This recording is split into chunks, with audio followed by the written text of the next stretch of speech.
Прекрасни мои газелки, чудите се в жегата с какво да се облечете. Ето, веднага ви правя едно чудесно предложение, което сме направили в два варианта, цветови. След мъничко, ако останете до края на това видео, ще видите и другия цвят какъв е. Това, с което съм облечена, може да използвате както като рокличка, както съм направила аз, така и като туника, блуза или който както му е удобно, както винаги обичам да казвам аз. И това е защото това всъщност е с дължина около 100 до 105 см. Направили сме две удобни цепки за хората, които сядат в офиса са, шофират, да има максимално комфортно, да нямаме сцепени шевове. Всички знаем и на всички може би ни се е случвало, на мен включително също.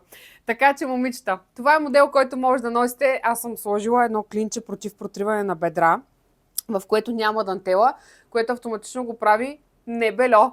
Така че мога да си позволя по този начин да си ходя по улиците. Материята е вискоза, памучна е и напълно ще ме предпази от жегата. Няма да ми станат кръгчета под мишниците, което ще бъде чудесно за мен, защото аз лично бих се срамувала от такъв момент. И нека да ви покажа другия вариант на тази ризорокля. Може да оставите по един коментар да ми кажете кой цвят ви допада повече от мен. Много целувки!